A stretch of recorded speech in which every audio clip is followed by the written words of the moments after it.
ओम श्री गणेशाय नमः। समस्त पापनाशन श्री विष्णु स्तोत्र। पुष्कर उवाच परदार परद्रव्य जीवहिंसादिके यदा प्रवर्तते नृणां चित्तं प्रायश्चित्तं स्तुतिस्तदा विष्णवे विष्णवे नित्यं विष्णवे विष्णवे नमः।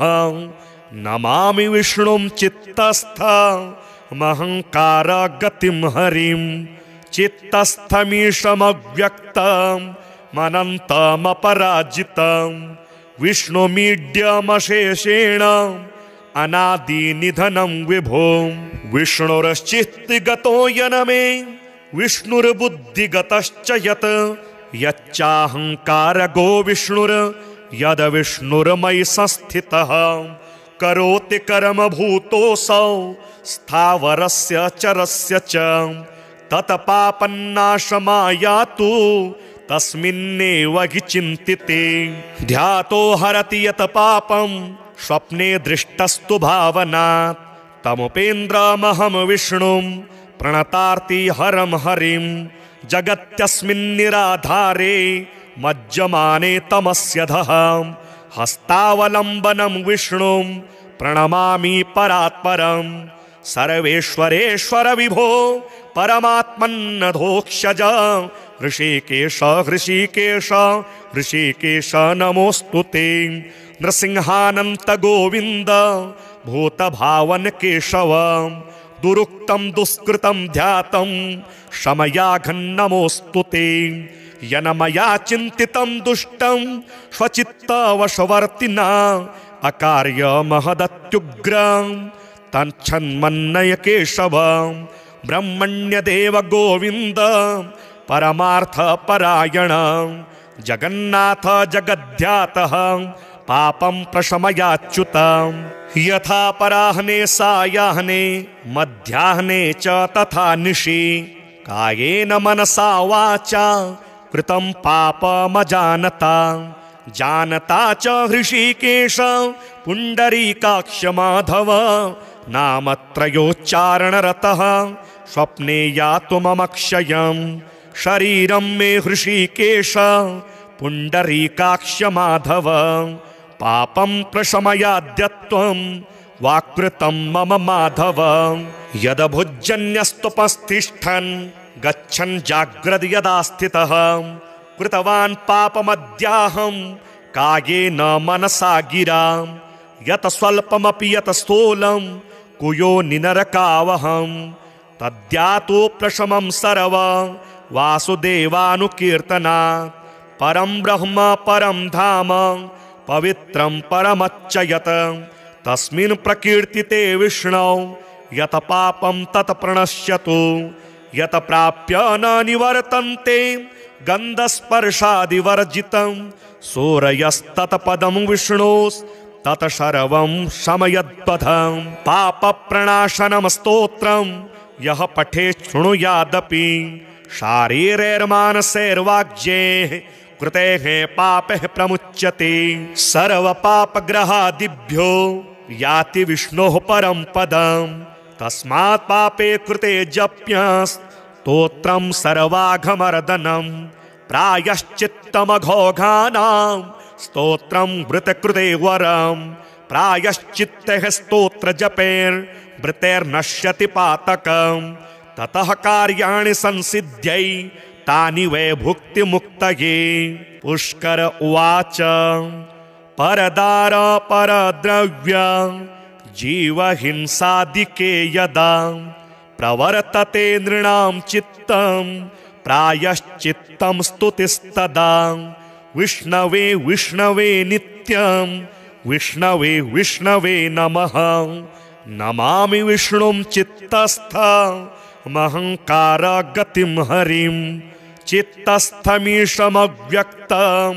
मनन्तमपराजितं विष्णुमीड्यमशेषेण अनादिनिधनं विभो।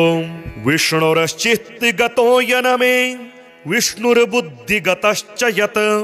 यच्चाहंकारगो विष्णुर् यद विष्णुर्मयि संस्थितः करोति कर्म भूतोऽसौ स्थावरस्य चरस्य च तत्पापन्नाशमायातु तस्मिन्नेव हि चिन्तिते ध्यातो हरति यत् पापं स्वप्ने दृष्टस्तु भावनात् तमुपेन्द्रमहं विष्णुं प्रणतार्ति हरं हरिं जगत्यस्मिन्निराधारे मज्जमाने तमस्यधः हस्तावलम्बनं विष्णुं प्रणमामि परात्परं सर्वेश्वरेश्वर विभो परमात्मन्नधोक्षज ऋषिकेश ऋषिकेश ऋषिकेश नमोस्तुते नृसिंहानन्त गोविन्द भूतभावन केशव दुरुक्तं दुष्कृतं ध्यातं शमयाघन्नमोस्तुते यन्मया चिन्तितं दुष्टं स्वचित्तवशवर्तिना अकार्य महदत्युग्रं तच्छन्मन्नय केशव ब्रह्मण्यदेव गोविन्द परमार्थ परायण जगन्नाथ जगद्ध्यातः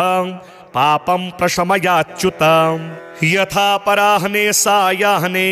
मध्याह्ने च तथा निशि कायेन मनसा वाचा कृतं पापमजानता जानता च हृषीकेश पुण्डरीकाक्ष माधव नामत्रयोच्चारणरतः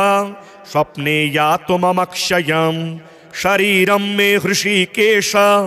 पुण्डरीकाक्ष माधव पापं प्रशमयाद्यत्वं वाक्कृतं मम माधव यदभुजन्यस्तुपस्तिष्ठन् गच्छन् जाग्रद् यदा स्थितः कृतवान् पापमद्याहं कायेन मनसा गिरा यत् स्वल्पमपि यत् स्थूलं कुयोनिनरकावहं तद्यातो प्रशमं सर्व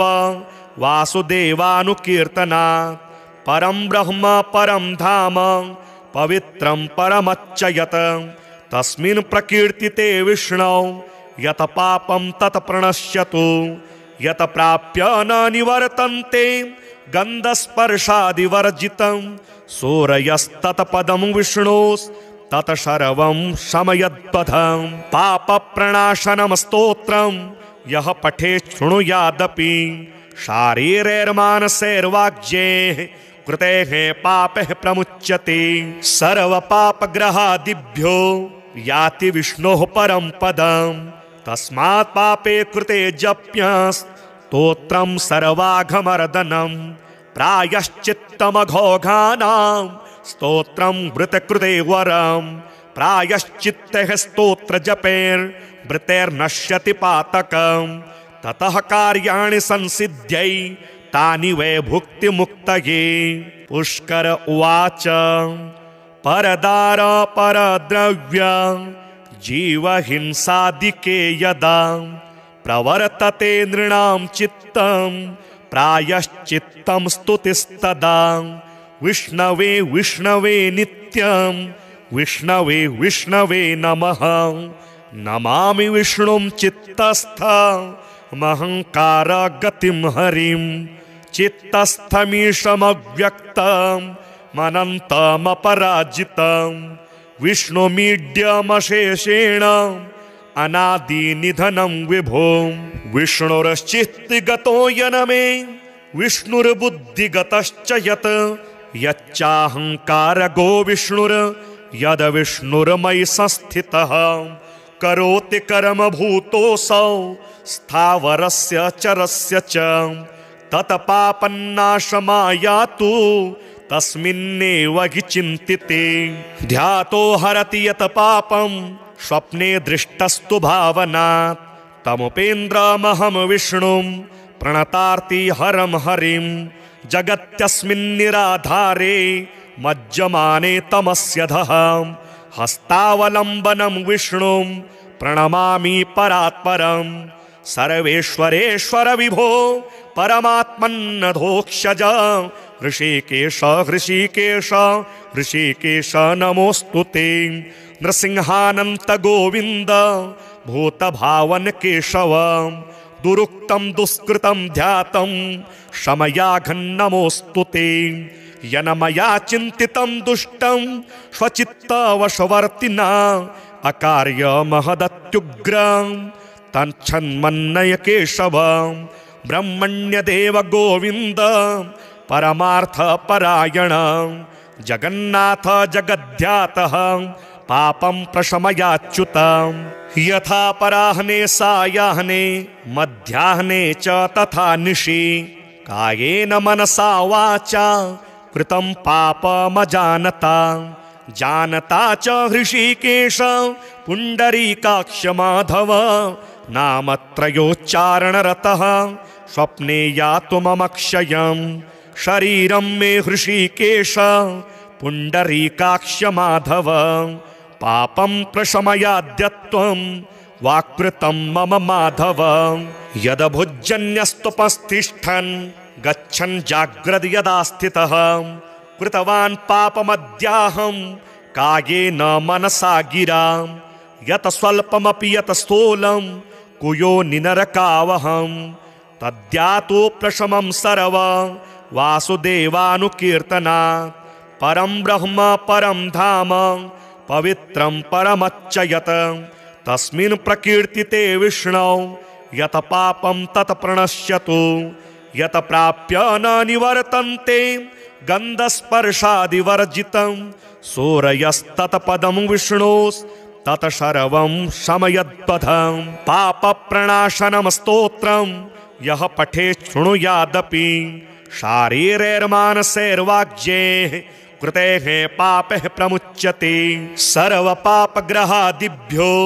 याति विष्णोः परं पदं तस्मात् पापे कृते जप्यस्तोत्रं सर्वाघमर्दनं प्रायश्चित्तमघोघानां स्तोत्रं वृतकृते वरं प्रायश्चित्तैः स्तोत्रजपैर्वृतैर्नश्यति पातकं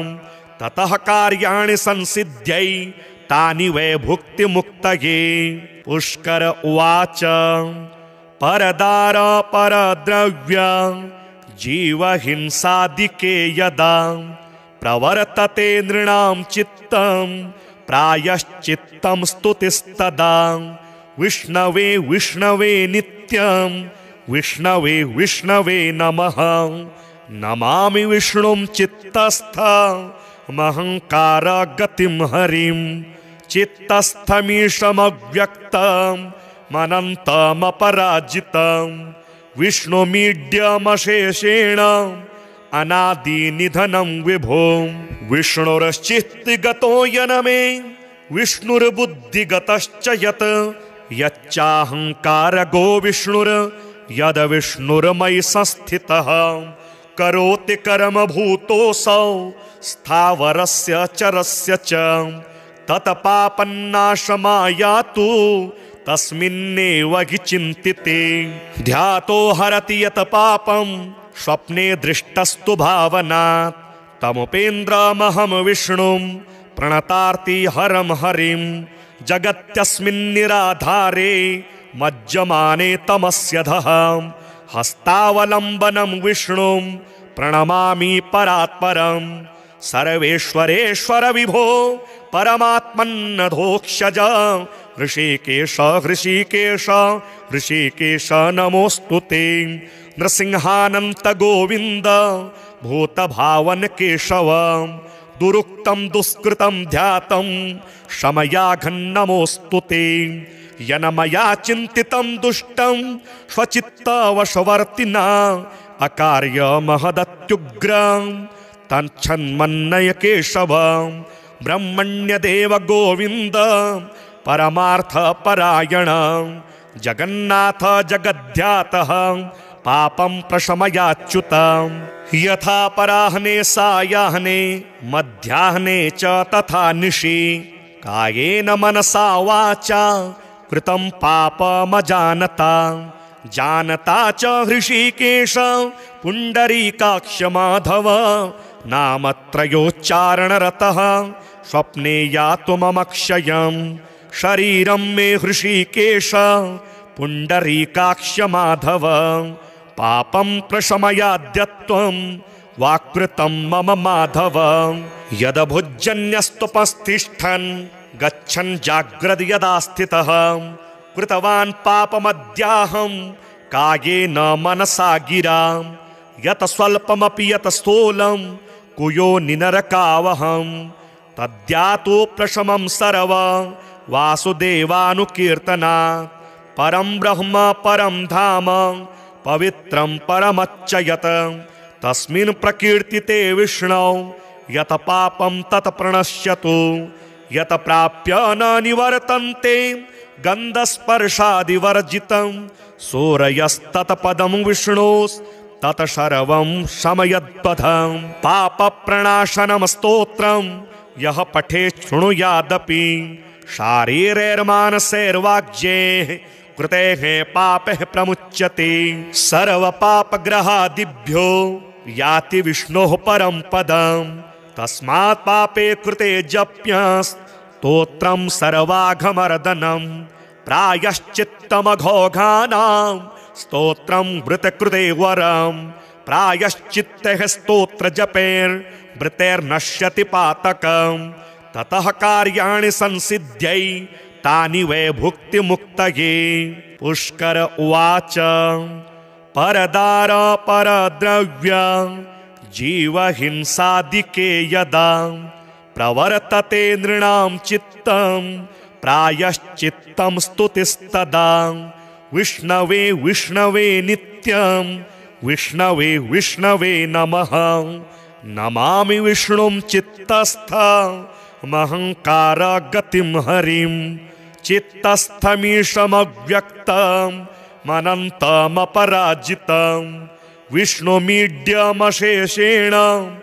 अनादिनिधनं विभुं विष्णुरश्चित्तिगतो यनमे विष्णुर्बुद्धिगतश्च यत् यच्चाहंकारगो विष्णुर् यद् विष्णुर्मयि संस्थितः करोति कर्म भूतोऽसौ स्थावरस्य चरस्य च तत्पापन्नाशमायातु तस्मिन्नेव हि चिन्तिते ध्यातो हरति यत् पापं स्वप्ने दृष्टस्तु भावनात् तमुपेन्द्रमहं विष्णुं प्रणतार्ति हरं हरिं जगत्यस्मिन्निराधारे मज्जमाने तमस्यधः हस्तावलम्बनं विष्णुं प्रणमामि परात्परं सर्वेश्वरेश्वर विभो परमात्मन्नधोक्षज ऋषिकेश ऋषिकेश ऋषिकेश नमोऽस्तु ते नृसिंहानन्त गोविन्द भूतभावन केशव दुरुक्तं दुष्कृतं ध्यातं शमयाघन्नमोऽस्तु ते यन्मया चिन्तितं दुष्टं स्वचित्तवशवर्तिना अकार्यमहदत्युग्रं तच्छन्मन्नय केशव ब्रह्मण्यदेव गोविन्द परमार्थपरायण जगन्नाथ जगद्ध्यातः पापं प्रशमयाच्युत यथा पराह्ने सायाह्ने मध्याह्ने च तथा निशि कायेन मनसा वाचा कृतं पापमजानता जानता च हृषीकेश पुण्डरीकाक्ष माधव नामत्रयोच्चारणरतः स्वप्ने यातु मम क्षयं शरीरं मे हृषीकेश पुण्डरीकाक्ष माधव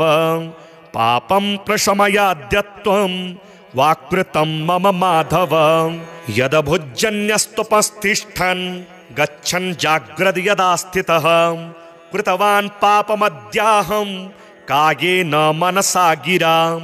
यत् स्वल्पमपि यत् स्थूलं कुयोनि नरकावहं तद्यातो प्रशमं सर्व वासुदेवानुकीर्तनात् परं ब्रह्म परं धाम पवित्रं परमच्च यत् तस्मिन् प्रकीर्तिते विष्णौ यत् पापं तत् प्रणश्यतु यत् प्राप्य न निवर्तन्ते गन्धस्पर्शादिवर्जितं सूरयस्तत्पदं विष्णोस्तत् सर्वं शमयद्वधं पापप्रणाशनं स्तोत्रं यः पठेत् शृणुयादपि शारीरैर्मानसैर्वाग्यैः कृतेः पापैः प्रमुच्यते सर्वपापग्रहादिभ्यो याति विष्णोः परं पदं तस्मात् पापे कृते जप्यस्तोत्रं सर्वाघमर्दनं प्रायश्चित्तमघोघानां स्तोत्रं वृतकृते वरं प्रायश्चित्तः स्तोत्रजपैर्वृतैर्नश्यति पातकं ततः कार्याणि संसिद्ध्यै तानि वै भुक्तिमुक्तये। पुष्कर उवाच परदार परद्रव्य जीवहिंसादिके यदा प्रवर्तते नृणां चित्तं प्रायश्चित्तं स्तुतिस्तदा विष्णवे विष्णवे नित्यं विष्णवे विष्णवे नमः नमामि विष्णुं चित्तस्थमहंकार गतिं हरिं चित्तस्थमीशमव्यक्तं मनन्तमपराजितं विष्णुमीड्यमशेषेण अनादिनिधनं विभो विष्णुरश्चित्तिगतो यनमे विष्णुर्बुद्धिगतश्च यत् यच्चाहंकारगो विष्णुर् यद विष्णुर्मयि संस्थितः करोति कर्मभूतोऽसौ स्थावरस्य चरस्य च तत्पापन्नाशमायातु तस्मिन्नेव हि चिन्तिते ध्यातो हरति यत् पापं स्वप्ने दृष्टस्तु भावनात् तमुपेन्द्रमहं विष्णुं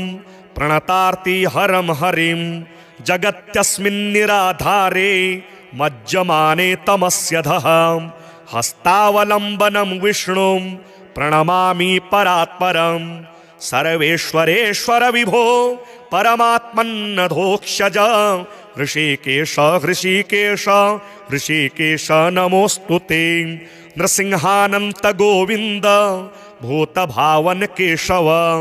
दुरुक्तं दुष्कृतं ध्यातं शमयाघन्नमोऽस्तु ते यनमया चिन्तितं दुष्टं स्वचित्तवशवर्तिना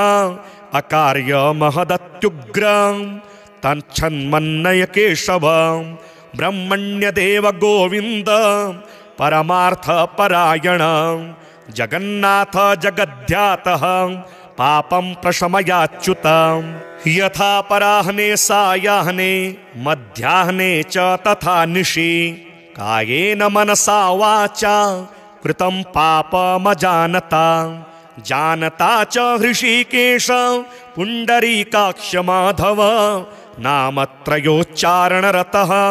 स्वप्ने यातु ममक्षयं शरीरं मे हृषीकेश पुण्डरीकाक्ष माधव पापं प्रशमयाद्यत्वं वाक्कृतं मम माधव यदभुजन्यस्तुपस्तिष्ठन् गच्छन् जाग्रद् यदा स्थितः कृतवान् पापमद्याहं कायेन मनसा गिरा यत् स्वल्पमपि यत् स्थूलं कुयो निनरकावहं तद्यातु प्रशमं सर्व वासुदेवानुकीर्तनात् परं ब्रह्म परं धाम पवित्रं परमच्च यत् तस्मिन् प्रकीर्तिते विष्णौ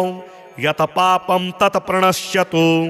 यत् प्राप्य न निवर्तन्ते गन्धस्पर्शादिवर्जितं सूरयस्तत्पदं विष्णोस्तत् सर्वं शमयद्पथं पापप्रणाशनं स्तोत्रं यः पठेत् शृणुयादपि शारीरैर्मानसैर्वाग्यैः कृतेः पापः प्रमुच्यते सर्वपापग्रहादिभ्यो याति विष्णोः परं पदं तस्मात् पापे कृते जप्यस्तोत्रं सर्वाघमर्दनं प्रायश्चित्तमघोघानां स्तोत्रं वृतकृते वरं प्रायश्चित्तः स्तोत्रजपैर्वृतैर्नश्यति पातकं ततः कार्याणि संसिद्ध्यै तानि वै भुक्तिमुक्तये। पुष्कर उवाच परदार परद्रव्य जीवहिंसादिके यदा प्रवर्तते नृणां चित्तं प्रायश्चित्तं स्तुतिस्तदा विष्णवे विष्णवे नित्यं विष्णवे विष्णवे नमः नमामि विष्णुं चित्तस्थमहंकार गतिं हरिं चित्तस्थमीशमव्यक्तं मनन्तमपराजितं विष्णुमीड्यमशेषेण अनादिनिधनं विभो। विष्णुरश्चित्तिगतो यनमे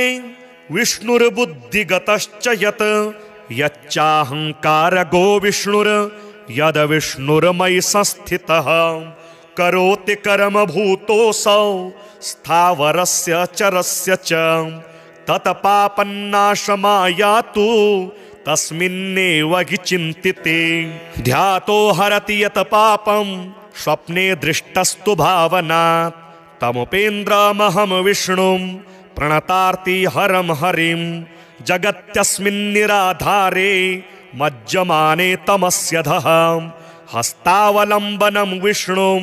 प्रणमामि परात्परं। सर्वेश्वरेश्वर विभो परमात्मन्नधोक्षज ऋषिकेश ऋषिकेश ऋषिकेश नमोऽस्तु ते। नृसिंहानन्त गोविन्द भूतभावन केशव दुरुक्तं दुष्कृतं ध्यातं शमयाघन्नमोऽस्तु ते। यन्मया चिन्तितं दुष्टं स्वचित्तवशवर्तिना अकार्यमहदत्युग्रं तच्छन्मन्नय केशव। ब्रह्मण्यदेव गोविन्द परमार्थपरायण जगन्नाथ जगद्ध्यातः पापं प्रशमयाच्युत। यथा पराह्ने सायाह्ने मध्याह्ने च तथा निशि कायेन मनसा वाचा कृतं पापमजानता। जानता च हृषीकेश पुण्डरीकाक्ष माधव नामत्रयोच्चारणरतः स्वप्ने यातु मम क्षयं। शरीरं मे हृषीकेश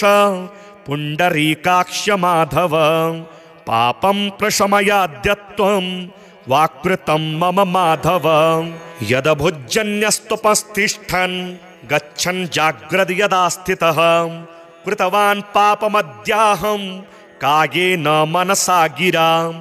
यत् स्वल्पमपि यत् स्थूलं कुयो निनरकावहं तद्यातो प्रशमं सर्व वासुदेवानुकीर्तनात्। परं ब्रह्म परं धाम पवित्रं परमच्च यत्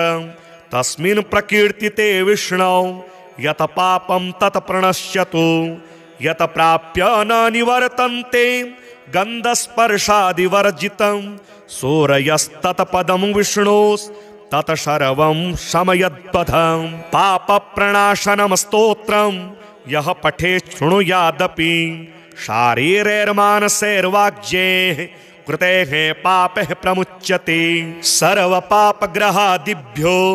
याति विष्णोः परं पदं।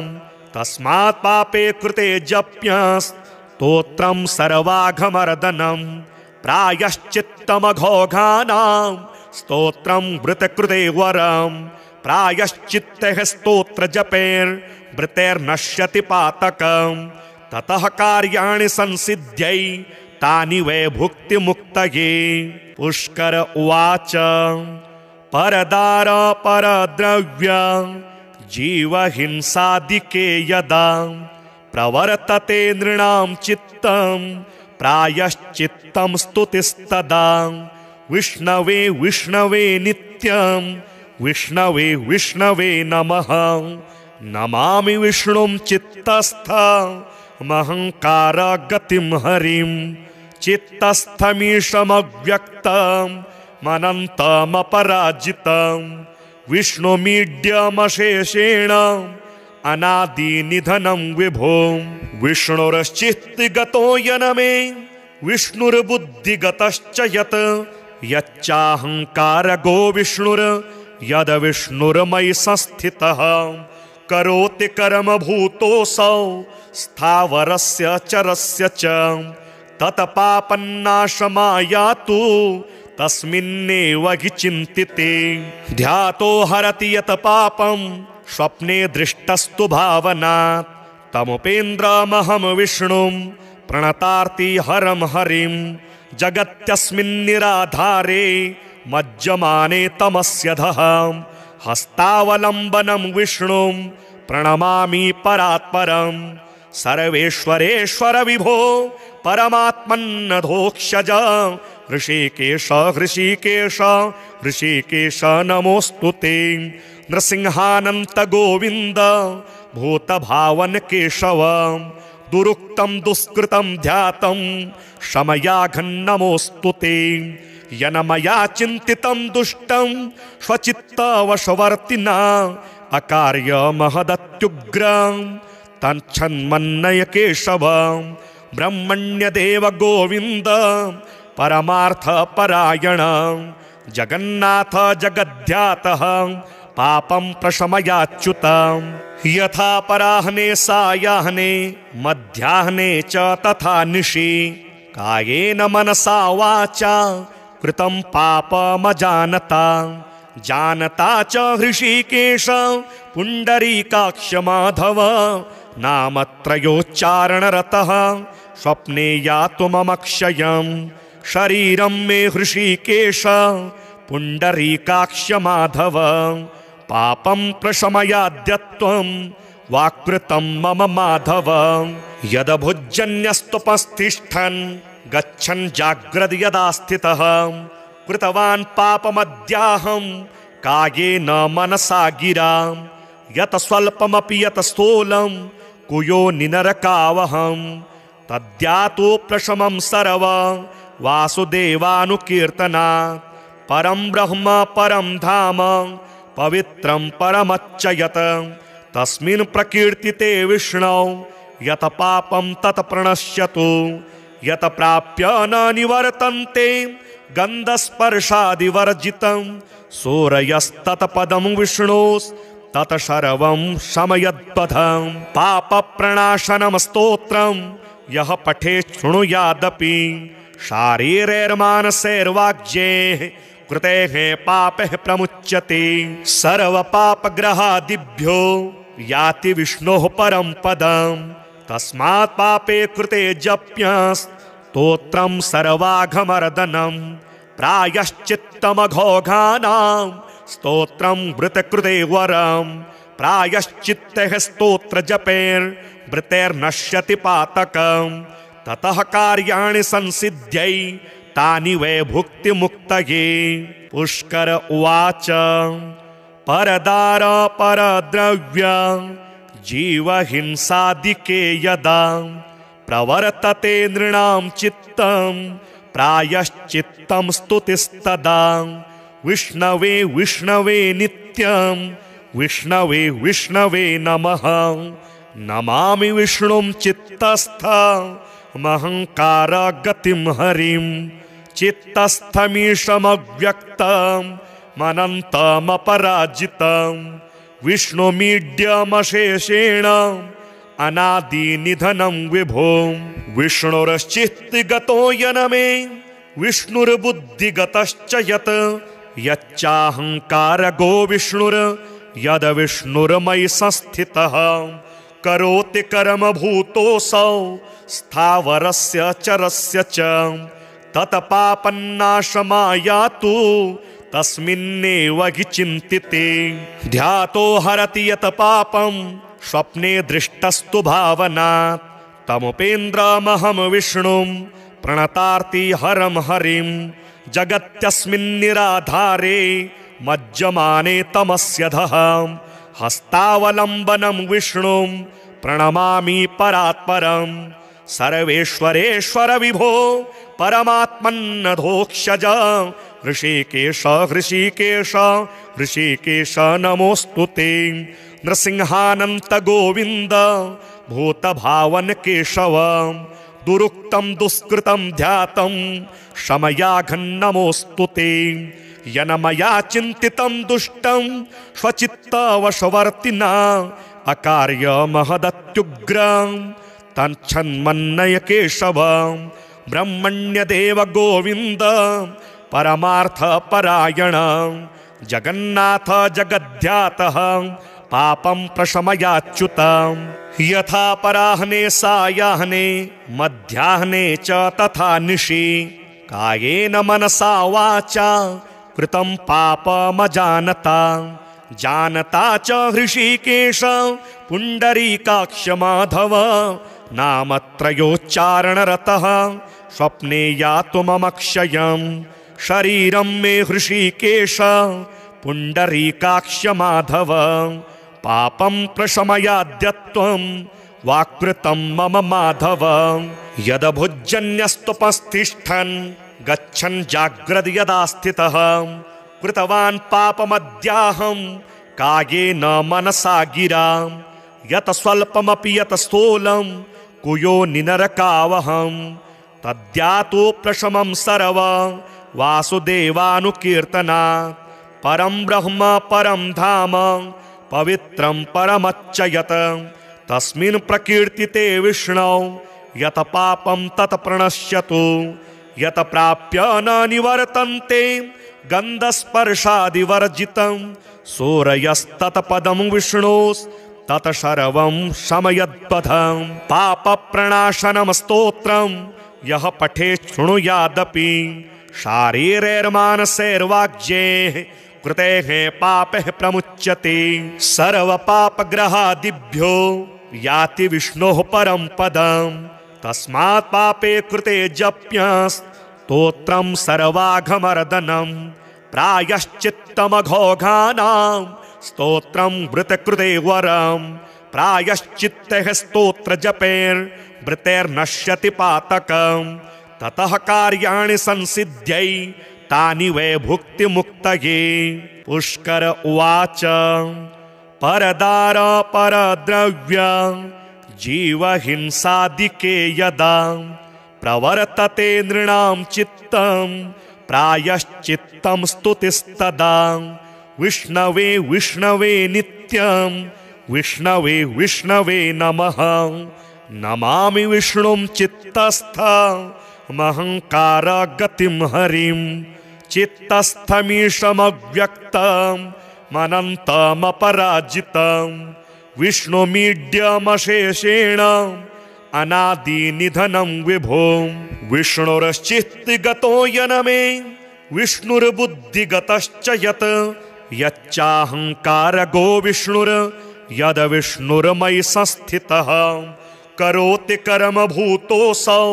स्थावरस्य चरस्य च तत्पापन्नाशमायातु तस्मिन्नेव हि चिन्तिते ध्यातो हरति यत् पापं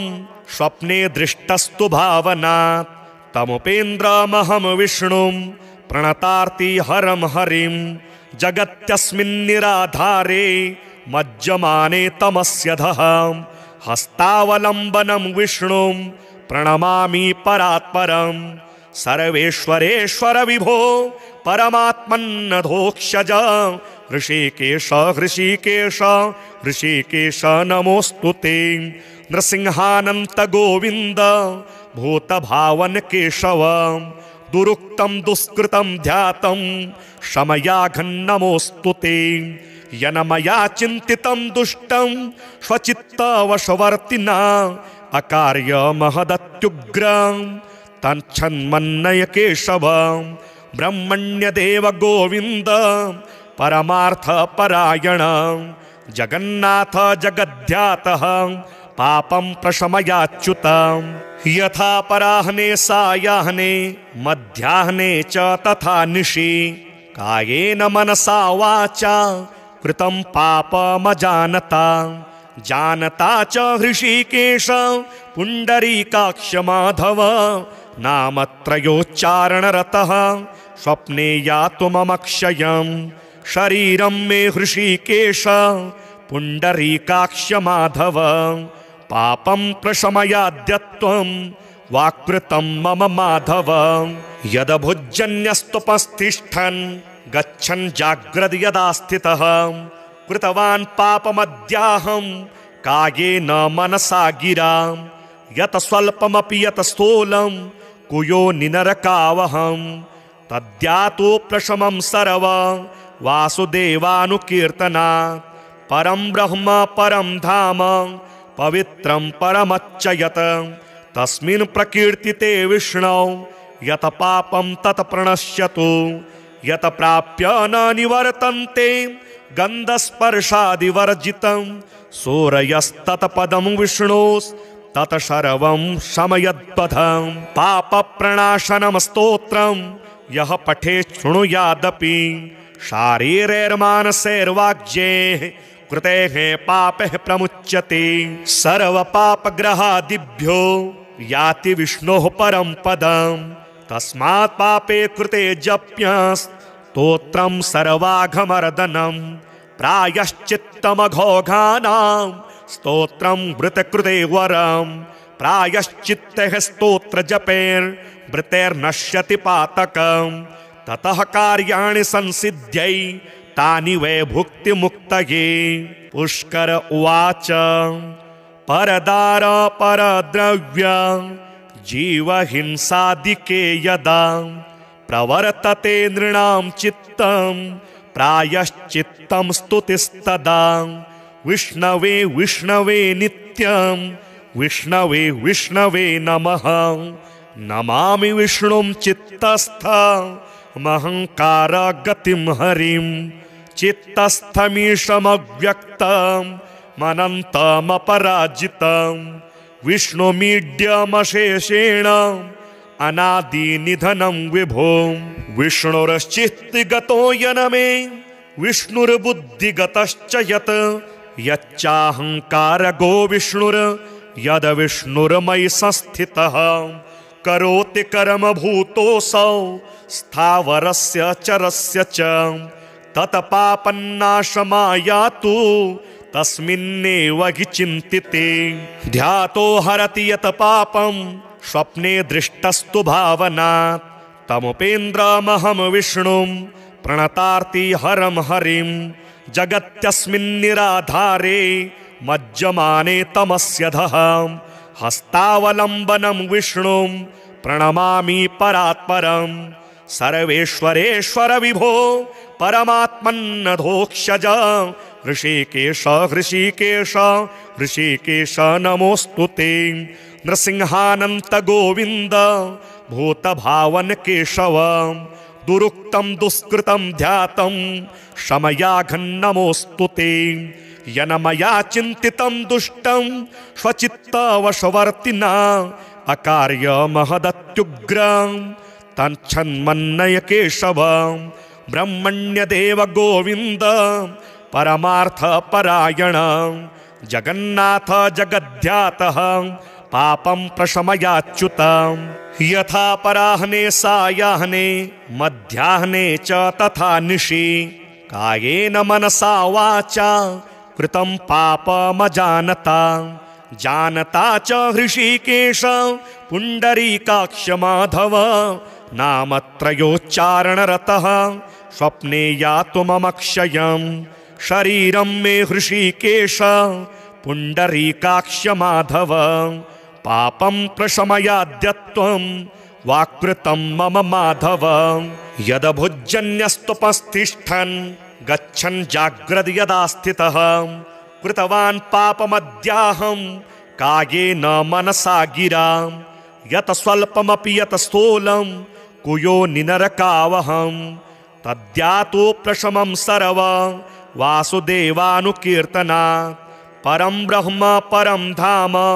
पवित्रं परमच्च यत्। तस्मिन् प्रकीर्तिते विष्णौ यत् पापं तत् प्रणश्यतु। यत् प्राप्य न निवर्तन्ते गन्धस्पर्शादिवर्जितं। सूरयस्तत्पदं विष्णोस्तत् सर्वं शमयद्वधं। पापप्रणाशनं स्तोत्रं यः पठेत् शृणुयादपि। शारीरैर्मानसैर्वाग्यैः कृतेः पापैः प्रमुच्यते। सर्वपापग्रहादिभ्यो याति विष्णोः परं पदम्। तस्मात् पापे कृते जप्यस्तोत्रं सर्वाघमर्दनम्। प्रायश्चित्तमघोघानां स्तोत्रं वृतकृते वरम्। प्रायश्चित्तः स्तोत्रजपैर्वृतैर्नश्यति पातकम्। ततः कार्याणि संसिद्ध्यै तानि वै भुक्तिमुक्तये। पुष्कर उवाच परदार परद्रव्य जीवहिंसादिके यदा प्रवर्तते नृणां चित्तं प्रायश्चित्तं स्तुतिस्तदा। विष्णवे विष्णवे नित्यं विष्णवे विष्णवे नमः। नमामि विष्णुं चित्तस्थं महंकार गतिम हरिम चित्तस्थमीशमव्यक्तम मनन्तमपराजितम विष्णुमीड्यमशेषेण अनादि निधनं विभो विष्णुरश्चित्तगतो यनमे विष्णुर्बुद्धिगतश्च यत् यच्चाहंकारगो विष्णुर यद विष्णुर्मयि संस्थितः करोति कर्म भूतोऽसौ स्थावरस्य चरस्य च तत्पापन्नाशमायातु तस्मिन्नेव हि चिन्तिते ध्यातो हरति यत् पापं स्वप्ने दृष्टस्तु भावनात् तमुपेन्द्रमहं विष्णुं प्रणतार्ति हरं हरिं जगत्यस्मिन्निराधारे मज्जमाने तमस्यधः हस्तावलम्बनं विष्णुं प्रणमामि परात्परं सर्वेश्वरेश्वर विभो परमात्मन्नधोक्षज ऋषिकेश ऋषिकेश ऋषिकेश नमोऽस्तु ते नृसिंहानन्त गोविन्द भूतभावन केशव दुरुक्तं दुष्कृतं ध्यातं शमयाघन्नमोऽस्तु ते यनमया चिन्तितं दुष्टं स्वचित्तवशवर्तिना अकार्य महदत्युग्रं तच्छन्मन्नय केशव ब्रह्मण्यदेव गोविन्द परमार्थ परायण जगन्नाथ जगद्ध्यातः पापं प्रशमयाच्युत यथा पराह्ने सायाह्ने मध्याह्ने च तथा निशि कायेन मनसा वाचा कृतं पापमजानता जानता च हृषीकेश पुण्डरीकाक्ष माधव नामत्रयोच्चारणरतः स्वप्ने यातु मम क्षयं शरीरं मे हृषीकेश पुण्डरीकाक्ष माधव पापं प्रशमयाद्यत्वं वाक्कृतं मम माधव यदभुजन्यस्तुपस्तिष्ठन् गच्छन् जाग्रद् यदा स्थितः कृतवान् पापमद्याहं कायेन मनसा गिरा यत् स्वल्पमपि यत् स्थूलं कुयो निनरकावहं तद्यातो प्रशमं सर्व वासुदेवानुकीर्तनात् परं ब्रह्म परं धाम पवित्रं परमच्चयत् तस्मिन् प्रकीर्तिते विष्णौ यत् पापं तत् प्रणश्यतु यत् प्राप्य न निवर्तन्ते गन्धस्पर्शादिवर्जितं सूरयस्तत्पदं विष्णोस्तत् सर्वं शमयद्पथं पापप्रणाशनं स्तोत्रं यः पठेत् शृणुयादपि शारीरैर्मानसैर्वाग्यैः कृतेः पापैः प्रमुच्यते सर्वपापग्रहादिभ्यो याति विष्णोः परं पदं तस्मात् पापे कृते जप्यस्तोत्रं सर्वाघमर्दनं प्रायश्चित्तमघोघानां स्तोत्रं वृतकृते वरं प्रायश्चित्तैः स्तोत्रजपैर्वृतैर्नश्यति पातकं ततः कार्याणि संसिद्ध्यै तानि वै भुक्तिमुक्तये पुष्कर उवाच परदार परद्रव्य जीवहिंसादिके यदा प्रवर्तते नृणां चित्तं प्रायश्चित्तं स्तुतिस्तदा विष्णवे विष्णवे नित्यं विष्णवे विष्णवे नमः नमामि विष्णुं चित्तस्थमहंकार गतिं हरिं चित्तस्थमीशमव्यक्तं मनन्तमपराजितं विष्णुमीड्यमशेषेण अनादिनिधनं विभो विष्णुरश्चित्तगतो यनमे विष्णुर्बुद्धिगतश्च यत् यच्चाहंकारगो विष्णुर यद विष्णुर्मयि संस्थितः करोति कर्म भूतोऽसौ स्थावरस्य चरस्य च तत्पापन्नाशमायातु तस्मिन्नेव हि चिन्तिते ध्यातो हरति यत् पापं स्वप्ने दृष्टस्तु भावनात् तमुपेन्द्रमहं विष्णुं प्रणतार्ति हरं हरिं जगत्यस्मिन्निराधारे मज्जमाने तमस्यधः हस्तावलम्बनं विष्णुं प्रणमामि परात्परम् सर्वेश्वरेश्वर विभो परमात्मन्नधोक्षज ऋषिकेश ऋषिकेश ऋषिकेश नमोस्तुते नृसिंहानंत गोविंद भूतभावन केशव दुरुक्तं दुष्कृतं ध्यातं शमयाघन्नमोस्तुते यनमया चिन्तितं दुष्टं स्वचित्तवशवर्तिना अकार्य महदत्युग्रं तच्छन्मन्नय केशव ब्रह्मण्यदेव गोविंद परमार्थ परायण जगन्नाथ जगद्ध्यातः पापं प्रशमयाच्युत यथा पराह्ने सायाह्ने मध्याह्ने च तथा निशि कायेन मनसा वाचा कृतं पापमजानता जानता च हृषीकेश पुण्डरीकाक्ष माधव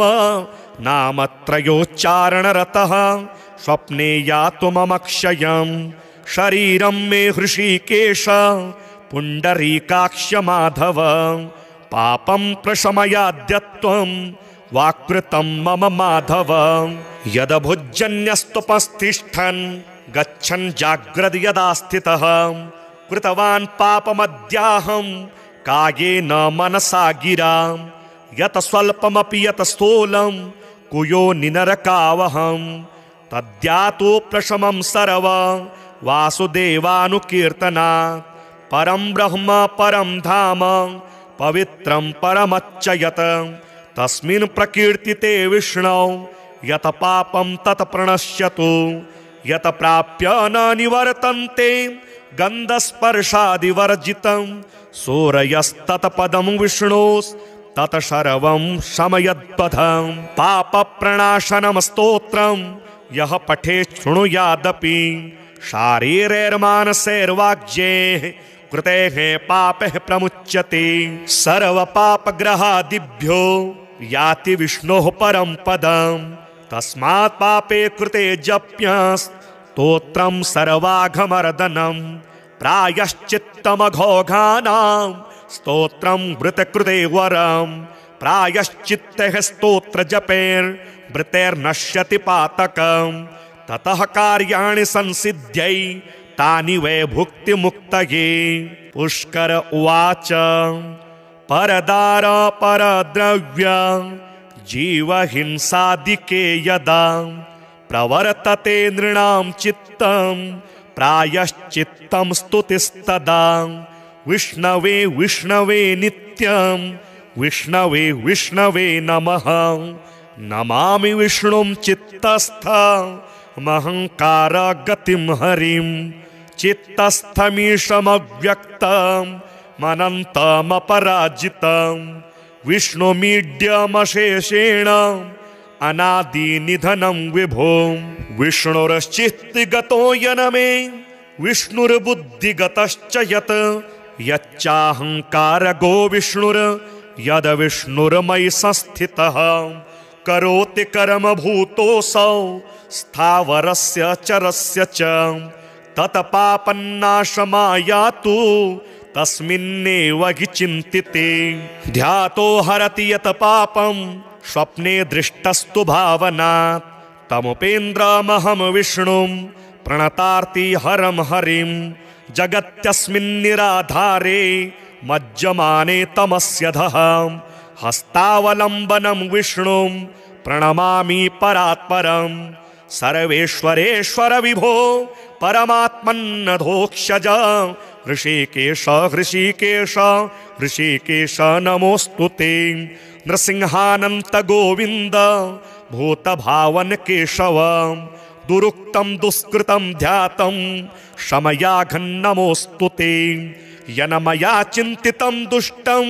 स्वचित्तवशवर्तिना अकार्य महदत्युग्रं तच्छन्मन्नय केशव ब्रह्मण्यदेव गोविंद परमार्थ परायण जगन्नाथ जगद्ध्यातः पापं प्रशमयाच्युत यथा पराह्ने सायाह्ने मध्याह्ने च तथा निशि कायेन मनसा वाचा कृतं पापमजानता जानता च हृषीकेश पुण्डरीकाक्ष माधव नामत्रयोच्चारणरतः स्वप्ने यातु मम क्षयम् शरीरं मे हृषीकेश पुण्डरीकाक्ष माधव पापं प्रशमयाद्यत्वं वाक्कृतं मम माधव यदभुजन्यस्तुपस्तिष्ठन् गच्छन् जाग्रद् यदा स्थितः कृतवान् पापमद्याहं कायेन मनसा गिरा यत स्वल्पमपि यत स्थूलं कुयो निनरकावहं तद्यातो प्रशमं सर्व वासुदेवानुकीर्तनात् परं ब्रह्म परं धाम पवित्रं परमच्चयत् तस्मिन् प्रकीर्तिते विष्णौ यत पापं तत् प्रणश्यतु यत प्राप्य न निवर्तन्ते गन्धस्पर्शादिवर्जितं सूरयस्तत्पदं विष्णोस्तत् सर्वं शमयद्वधं पापप्रणाशनं स्तोत्रं यः पठेत् शृणुयादपि शारीरैर्मानसैर्वाग्यैः कृतेः पापैः प्रमुच्यते सर्वपापग्रहादिभ्यो याति विष्णोः परं पदं तस्मात् पापे कृते जप्यस्तोत्रं सर्वाघमर्दनं प्रायश्चित्तमघोघानां स्तोत्रं वृतकृते वरं प्रायश्चित्तैः स्तोत्रजपैर्वृतैर्नश्यति पातकं ततः कार्याणि संसिद्ध्यै तानि वै भुक्तिमुक्तये। पुष्कर उवाच परदार परद्रव्य जीवहिंसादिके यदा प्रवर्तते नृणां चित्तं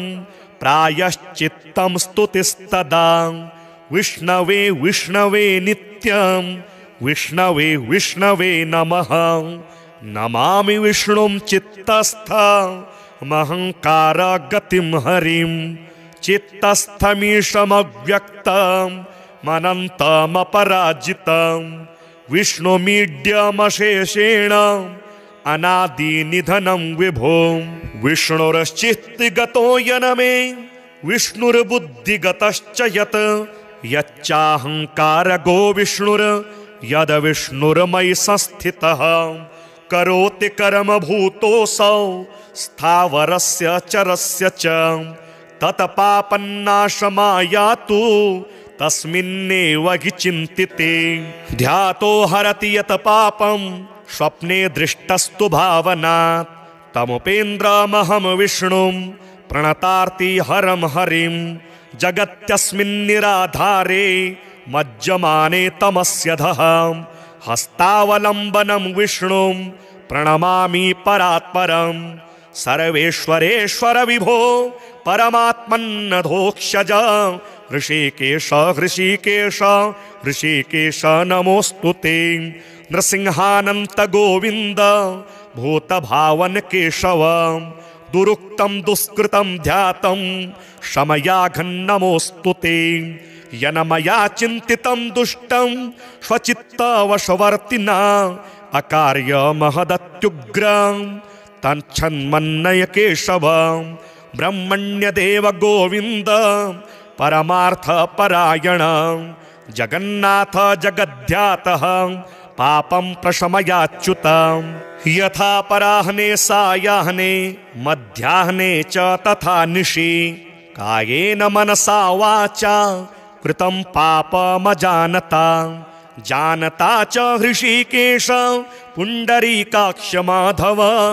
नामत्रयोच्चारणरतः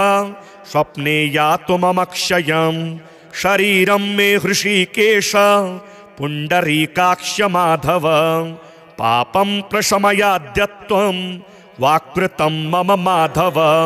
यदभुजन्यस्तुपस्तिष्ठन् गच्छन् जाग्रद् यदा स्थितः कृतवान् पापमद्याहं कायेन मनसा गिरा यत स्वल्पमपि यत स्थूलं कुयो निनरकावहं तद्यातो प्रशमं सर्व वासुदेवानुकीर्तनात् परं ब्रह्म परं धाम पवित्रं परमच्चयत् तस्मिन् प्रकीर्तिते विष्णौ यत पापं तत् प्रणश्यतु यत प्राप्य न निवर्तन्ते गन्धस्पर्शादिवर्जितं सूरयस्तत्पदं विष्णोस्तत् सर्वं शमयद्वधं पापप्रणाशनं स्तोत्रं यः पठेत् शृणुयादपि शारीरैर्मानसैर्वाग्यैः कृतेः पापैः प्रमुच्यते सर्वपापग्रहादिभ्यो याति विष्णोः परं पदं तस्मात् पापे कृते जप्यस्तोत्रं सर्वाघमर्दनं प्रायश्चित्तमघोघानां स्तोत्रं वृतकृते वरं प्रायश्चित्तः स्तोत्रजपैर्वृतैर्नश्यति पातकं ततः कार्याणि संसिद्ध्यै तानि वै भुक्तिमुक्तये। पुष्कर उवाच परदार परद्रव्य जीवहिंसादिके यदा प्रवर्तते नृणां चित्तं प्रायश्चित्तं स्तुतिस्तदा विष्णवे विष्णवे नित्यं विष्णवे विष्णवे नमः नमामि विष्णुं चित्तस्थमहंकार गतिं हरिं चित्तस्थमीशमव्यक्तं मनन्तमपराजितं विष्णुमीड्यमशेषेण अनादिनिधनं विभों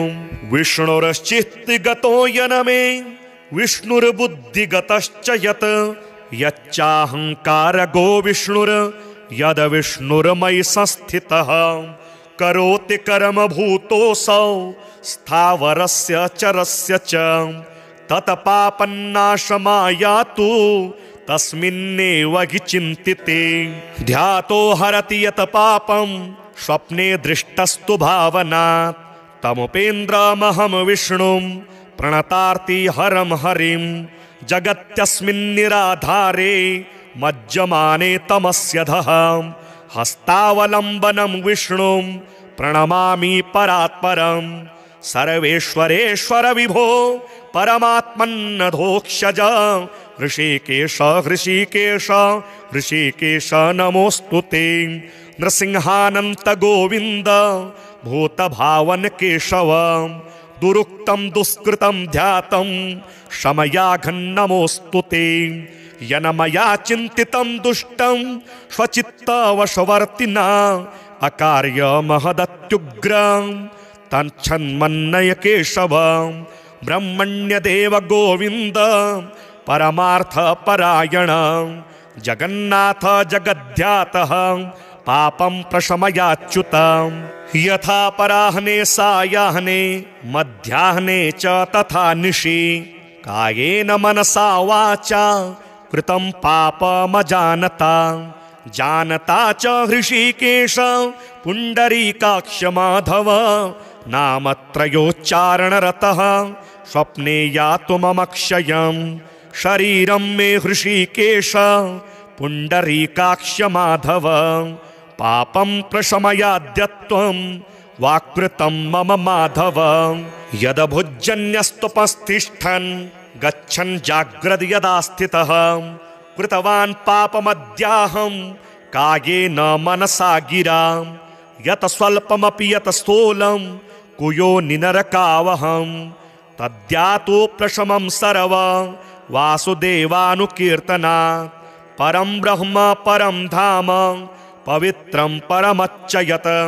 तस्मिन् प्रकीर्तिते विष्णौ यत् पापं तत् प्रणश्यतु यत् प्राप्य न निवर्तन्ते गन्धस्पर्शादिवर्जितं सूरयस्तत्पदं विष्णोस्तत् सर्वं शमयद्वधं पापप्रणाशनं स्तोत्रं यः पठेत् शृणुयादपि शारीरैर्मानसैर्वाग्यैः कृतेः पापैः प्रमुच्यते सर्वपापग्रहादिभ्यो याति विष्णोः परं पदं तस्मात् पापे कृते जप्यस्तोत्रं सर्वाघमर्दनं प्रायश्चित्तमघोघानां स्तोत्रं वृतकृते वरं प्रायश्चित्तः स्तोत्रजपैर्वृतैर्नश्यति पातकं ततः कार्याणि संसिद्ध्यै तानि वै भुक्तिमुक्तये। पुष्कर उवाच